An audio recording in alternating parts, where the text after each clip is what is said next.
You're listening to RTL SA. You are indeed, and joining me now is celebrated businessman and author of a brand new novel, Adam Kethro, all the way from Cape Town, I believe. Yes, Noel, thank you. Thank you for having me on your show. I was going to say that until you've destroyed a lifetime of addiction to ice cream.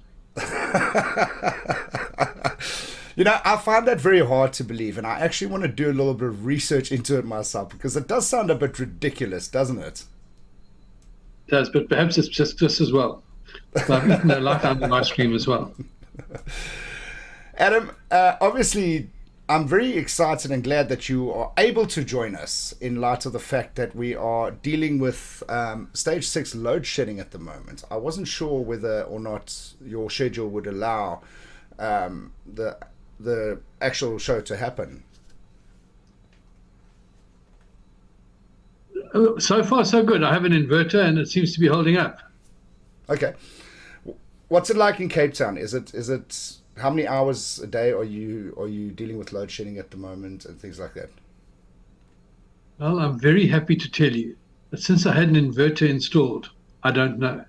And it's wonderful because I don't know that there's load shedding.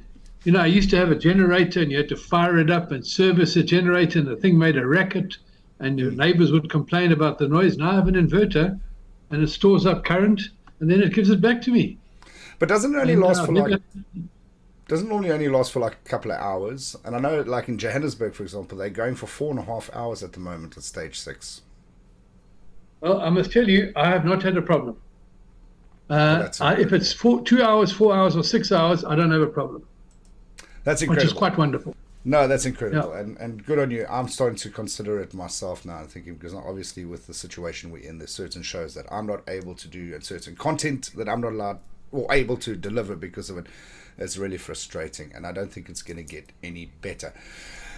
Adam, you've been in business for many years, and reading your biography, it reads like a wonderful success story. Because coming from a small little town in Ishawi, and I've just got to tell you this much, I actually married an Ishawi girl. and Oh, I actually really? got married in Ishawi, believe it or not. A lot of people don't even know where it is. But coming from a Yeah, little town like that, you've built up a massive empire. How did it all begin for you? before we go there, Noel, you know, Shaw is famous for the fact that the British Army was besieged by the Zulu army for 10 weeks. They were surrounded by Zulus. Mm. Well, I lived in a hotel for about 20 years surrounded by Zulus. And you didn't complain about Okay, the 10 days. back to your question. No, I grew up, I was born in Zululand in Ishawi. I grew up in Welkom and I grew up in Brakpan and I grew up in Durban. I spent 25 years in Johannesburg. And then I went farming in Natal. But back to where the business started, when I was 23, I started my own company in Durban and I battled. And then I moved to Joburg and I still struggled. And then I started doing business in Mozambique and Malawi and Zimbabwe and Zambia. And the interesting adjunct to that is that it was easier to do business where it was harder to do business. And it's harder to do business when it's easier to do business. It's interesting because South Africa was easier, but it was harder. But there it was harder, but it was easier. Anyway, I started a shipping business when I was 23. Always from schoolboy, I used to contribute letters and essays to the school magazine, and I always wanted to write. I had this yen to write, but the stories that I'd read of artists and authors, all very poor. And couldn't really put supper on the table. So I thought it was much better to start my own business. And I very luckily got into the shipping industry, which suited me, and I took to it. And in 2005, after 25 years, I retired, leaving 750 staff behind and 45 millionaires who'd joined me on my journey. In 2008, the company was bought out by my staff and by Standard Bank. And today, a young team that I hired 30 years ago, or 1990 to be exact, now running that company with 2,700 employees. So that's the story of the business. That's incredible. I wanted to ask you, because when I read that piece about you leaving so many millionaires behind, how does that work? I don't quite understand. How does an employee of a company become a millionaire? So, and this is a lesson which came to bite me in the bum when I went farming. When I was in Johannesburg, as the business got bigger and bigger, you had to delegate. You couldn't do it all yourself. Yeah. And therefore, you needed people who were committed to the company. And it's one thing to have a Christmas bonus and a performance bonus, but there's nothing better than being a shareholder in a company. And I sold shares to my staff. Wow. And they helped me build that company, and I helped them build some wealth. I suppose that gives them a way of feeling this feeling of ownership of the company, and therefore working harder, because at the end of the day it will target or sort out their bottom line as well. Absolutely. I did separate salary from shareholding, but people used to get bonuses up to 18 checks a year, and then they get a dividend from the company, and that dividend helped pay for their shares. And I think when I was employed, I always was scared that the company might get sold, or I might lose my job, or there might be a manager there who didn't like me and I'd get fired. So by having a share in the business, you own part of the building. You're not just a tenant. So, and I think that did help me get to where I was, and help them help me, if you understand what I'm saying. Was that an idea that you got somewhere else, or was it something that you came up with on your own, or how did that actually happen? So Noel, it's interesting. This company was started in the middle of apartheid and sanctions in October of 1980. Let me tell you that very soon, once we started growing staff, we had absolutely no discrimination against women, against people of color, against anybody's preferences. You know why? You're in business to make money. Who cares what color you are or what gender you are? You care about performance. And so the whole business was, a lot of problems in companies that I see is that people get to a position of power, then they play politics. Instead of doing their job all day, half the day they're jockeying for position. And that's rubbish. So in my company, when I ran it, which was completely a meritocracy, if you did well, and you'd been there 6 months, you got paid more than somebody who'd been there 10 years. You don't pay for loyalty, you pay for performance. Yeah. But you get loyalty because the company is succeeding and you're a shareholder and you're involved in the business. So I felt what was good for the goose was good for the gander, no? I wonder if Eskom shouldn't be running on a system like that. No millionaires coming out of that company. Do you want my opinion? Yeah. Well, I think there are lots of millionaires coming out of Eskom, but I don't think they're official. Yeah, and they're not employees. Yeah, they're not employees. Well, they are employees, but they're not getting it from their salary. And frankly, I mean, if you want to look at a company, you have to look at the management. And once you see the caliber of the management, you get the caliber of the company. And these people must fix this company. They've had 3 years to do it. And I understand that it's a massive task and a massive business, but time's up. In business, if you don't perform, you're out. That's the way of business. Suddenly you get a state-owned enterprise like Eskom with a different set of rules, which is why the state-owned companies never work. I always said government have got no business in business. And that's the truth. Sorry to say. A lovely idea that you're a state-owned enterprise employing so many people, but the recipe doesn't work. It doesn't work here. It doesn't work anywhere. But somehow we carry on. Can I throw a spanner in the works here? Because a lot of people are calling for the head of Andre de Ruyter at the moment, the CEO at Eskom. What are your thoughts? Yeah. Well, first of all, I need to be sure of my facts, which I'm not. How long has he been there? Yeah, a good 2 years now, 3 years, something like that, going on. I think it's 3 years. And as far as I can see, the situation has got worse, not better in 3 years. I mean, maybe his predecessors just burnt diesel and therefore we had more power, which was just wrecking the economy. But I think 3 years is a fair time to show a result. And if you're not showing a result in 3 years, time to go. A lot of people are saying as well, because he didn't come from the energy sector and things like that, he actually is not qualified enough to be the CEO of that state-owned enterprise and bring it out of the fire. But then again, I don't know if we've got anybody in the country that comes from the energy sector that is actually qualified enough to do that. Anyway, our conversation today is not about Andre de Ruyter. We're talking about you. So many people are talking about Eskom at the moment, obviously, and I just had to bring it in. Why not? So what was the thinking now? When you said that you always enjoyed writing, when did you actually decide to sit down and write this book? No, so I retired in 2005 and I went farming. Okay. And I decided to build myself a sort of pastoral, idyllic world with in the rolling green hills of Natal, with herds and herds of cattle. Obviously read too many cowboy novels as a child. And I'm afraid I failed abysmally as a farmer.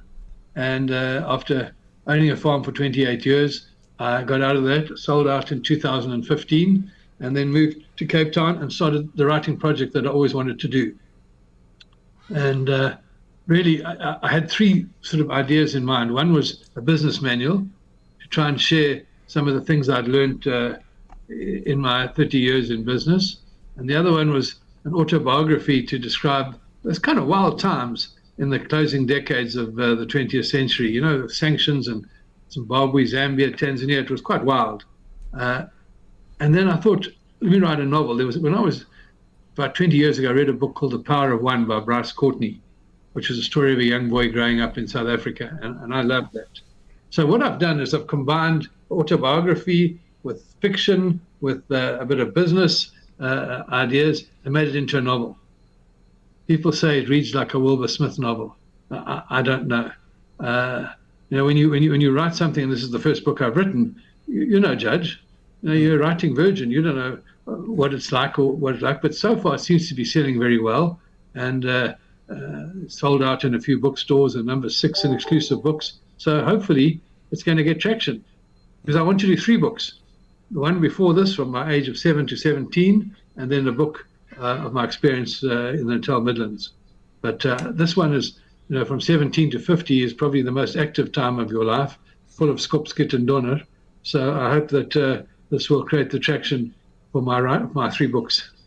And maybe the trilogy becomes a movie series at one point as well. Why not? You know, sort of a latter-day Spud. Exactly. What was the process like for you? Obviously, not being a seasoned author when you started this project, I can imagine, and I've been writing a book myself now for the last 4 years, and I just can't seem to get to a point where I'm focused on the book only. What was the process like for you getting into the habit and the discipline of actually writing? No, one of the problems, you know, when you're a businessman for 30 years, your whole mentality is that of business. So you start wanting to write a book by making bullet points in a memo. That doesn't sell. So I wrote a short story about effectively the bones of the 3rd book, which I want to call Don't Frighten the Horses, and sent it to a friend of mine who was MD of Loss of Gallo and CNA and what have you. And I said, what do you think? He said, you need to go to writing school. and he put me in touch with a company called All About Writing, which is based in South Africa and in England. And they helped me write the book. Okay. In fact, I've already written the first one. That's in manuscript point, ready for publishing, which we'll publish in about 6 months' time after this book. When you say they helped you write the book, did they just check your grammar and spelling, or did they actually talk more from a technical perspective, the composition of the book, you know, what comes where you know, there's so much more that goes into writing a good book than just writing down what you're thinking. Well, this book, Pleasures of the Harbour, is a dramatized version of things that happened to me, and also concertinaed. You know, you can't be in too many places at once, so you have to sort of concertina that. So basically I wrote the book, and they said, no, you need to put this in front and that behind, and you need to have a central, there's a central threat in the book, which they helped me make into the story, which kind of connected all the events, if you understand what I'm saying. Yeah. And they guided me, so that you I think that the acid test for a book is when you've read the first chapter, you can't put it down. And if you can't put it down, then it's a good book, to my mind. Did you ever consider using a ghostwriter? Man, at one time when I wanted to record the history of the company that I started, Bridge Shipping, I met a lady who did the sort of biographies of a company. And I thought of that, but now I had the time, and I've always liked the writing, so I enjoyed doing it. Certainly, these people helped me, what's the word? Put more adjectives. Like sort of Charles Fortune, the Indian miners are sitting on the sight screen at the cricket, that sort of flowery stuff which they helped. But the story is in essence mine, but it's quite dramatized to make it more readable and more exciting for the reader. Okay, well, I was going to go ask you that question now. I was going to ask you, give us a brief synopsis of the book. Give us a brief idea of what the book is all about. So the book is about how I made my fortune in the shipping industry starting in 1980. The number of things which today scare the hell out of me, and that's the point I'd like to make, Noel. Starting a business when you're 23, very clever. Starting a business when you're 33, not so clever. Then you've got a wife and children and a mortgage and a car and a HP to pay off. I was young and I was brave. I mean, I flew into Beira, and it's in the book, and I looked out the window and there were white puffs of smoke just outside the town. And I said to the steward, "What's that? Is it a veld fire?" He said, No, that's the MiGs strafing Renamo. When we landed there were these cut-off, remember you see them in the Korean War comics, these cut-off MiGs with the pug noses. And they were firing missions against them. And there was a big sign over the road saying "Racista do Africa do Sul." And I figured my Portuguese was pretty non-existent, but I figured that meant me. Yeah. And it was interesting, I walked into this office in Beira, and there was a whole lot of Goanese Indian gentlemen, because it's a Portuguese colony, so they could speak Portuguese.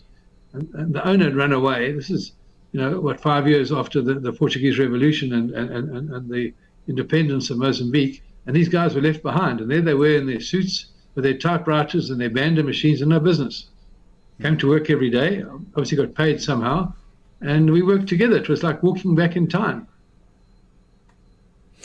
Coming up against all those obstacles, I mean, you were saying that it was easier where it was hard and harder where it was easier. What made it easier in places like that to build your business? Well, first of all, there was 10% of the competition that you had in South Africa. So there was a 90% freer field. And because it was risky, with jets firing and landmines and all sorts of things, you could charge a bit more. So, the first quote I had to do was from Beira to a place called Guangzhou. Guangzhou is the new name, the PRC name for Canton. Okay. Well, I had no idea where Guangzhou was. And I opened an atlas and I found it where it was. And I put together a plan to move cargo out of Beira to Guangzhou. No one ever done that. Cargo had been sitting there for 6 months. And it was a bit dicey, so I added a bit of fat on the fire. And I got the order. And then the guy came back and said, "Listen, can you send something to Surabaya?" Out with the atlas again. Where the hell is Surabaya? I mean, today we know it's in Indonesia. In those days, I didn't know. We lived in this sort of sanctioned cocoon where we knew America, Europe, maybe a bit of South America, a bit of the Mediterranean. We didn't know all these sanctioned destinations. And did that too, and a bit of a better margin. So it was harder but easier, if I can explain it that way. Now, the flip side to that, what made it more difficult in South Africa, being an easier trade port, so to say? Well, South Africa in those days had about 5 companies that owned this country. Anglo-American, Old Mutual, I think Anglo-Val was another. They owned this country. They owned Mondi, the Sappies, they owned everything. And they had their own freight company. So it was difficult. I mean, to give you an example, in Durban, they had the Durban Club. The Durban Club didn't allow women, non-whites or Jews. You had to belong to a certain social structure to get into the Durban Club, defined by religion and race and gender. It was a closed shop, and that's why it was more difficult. Across the border, there was more space on the field. Then between the 80s and say late 90s, early 2000s, must have been a massive change in the way business was run in South Africa, with BEE coming into the equation and things like that as time went on. How did you find adapting to the new South Africa and possibly the new way of doing things? One of the great things was, we did a bit of business in Tanzania, which had full sanctions against South Africa. So you had to have a guy with a British passport fly to England, go to one of the shops there and buy a whole outfit of English clothes, and then fly to Tanzania. Later on, you could fly direct to Tanzania from Johannesburg. And just an interesting anecdote, our agent there was a chap called Kaburu. It was a chap with quite a light skin, and a lot of Boers trekked up to Tanzania. And there was an ANC Mkhonto Wesizwe camp in Morogoro where he grew up. So all the South African Mkhonto Wesizwe guys called him Kaburu because he had a light skin, so they called him a Boer, which was quite a peculiar thing to find out in the middle of Tanzania. But no, when 1994 came, at that time, everybody was putting food in cupboards and locking the doors and darning their fences. And it was a non-event from a security point of view. And the country really picked up and moved on and it expanded enormously. We took a BE partner who's still a great friend of mine today, and the company grew and the whole country grew until 2008. My story, I retired in 2005 and sold my business in June of 2008. You might say it was immaculate timing, but it was circumstance. But anyway, ironically enough, the year that load shedding started. Yeah. I just think there's been a lack of planning and a lack of management. Our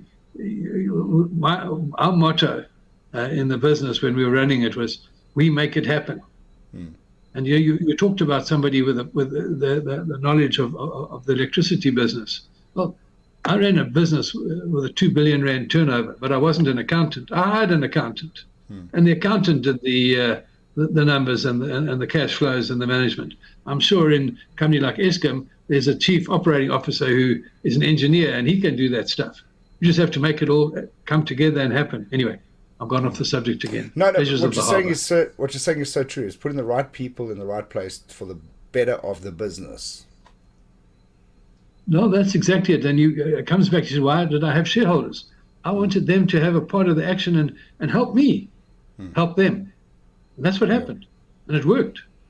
And the company is owned by those same staff, by the way, and an overseas company now. Standard Bank sold their share, owned by a company called Steinhoff. But I think the staff own 30% of the company still. And it's a huge company, 2,700 staff.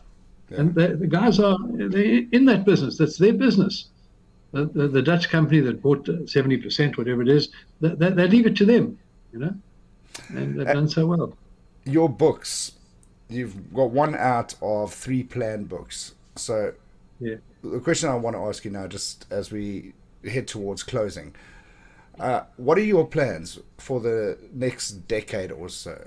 Maybe break it down short term. Obviously, you got this new book and you're talking about publishing the second one in 6 months' time or whatever like that. And then maybe longer term plans, 10 years or so. Well, one of the problems of starting your own business is you need capital. And I battled for 30 years. I was an overdraft for 30 years until I actually sold up. So I have a bridging finance business where we lend money to people who can't get the money from the bank for one reason or another. I've recently started a salvage business where, from my farming days, I knew a lot of farmers. So get some damaged goods, farmers and venture people find a market for it. So I tend to do that. I tend to do the 3 books. I don't think I'll do more than the 3 books. And I want to see more of the world. I traveled for 3 months. I was out of the country for every year for 25 years. But I only saw capitals. and hotels and airports. I didn't see the countryside. I'd never been to Scotland. I'd never been to Wales. Been to London innumerable times. So I'd like to travel and see a bit of the world. No, that's an incredible plan. And, funny enough, one of the sponsors of my show is Kaban Investments, and they do pretty much a lot of what you do as well when it comes to building up young businesses as well or whatever. So maybe we should put you in contact with them as well. Maybe there can be some sort of synergy. And funny enough, the CEO Dave is in Cape Town as well. So it just sounds like a beer made in heaven. Well, contact him if he's interested. I'd like to meet him for a bite to eat, and we'll have a chat. 100%, we'll do that. In closing, where can people get your book, and what can they expect when they actually hold it in their hands? Well, the book is available at all good bookstores, exclusive books, bargain books, etc. You can buy it online from Take-A-Lot, Amazon, Loot, and you can download it from Kindle. Okay. And I hope that everybody that I've spoken to tell me they battle to put the book down. And that's what I would hope for the reader to do, Pleasures of the Harbour. Fantastic. Then my final question to you. Yeah. Being the businessman that you are and now an author as well, if there's a youngster, let's say 21 years old now, wanting to follow in your footsteps, what's a piece of advice that you can give to this youngster? So the advice I'd give him, first of all, after I retired, I went into some businesses that I didn't know a lot about, and I burnt my fingers. So Malcolm Gladwell, in his, that outlier chap, the author, he says before you can start your own business, you must spend 10,000 hours in that business, which is roughly about 5 years of your life. If you take 200 hours a month times 5, it's 1,000.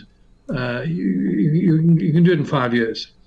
And get 5 years worth of experience and then start your own business. And then have an open mind.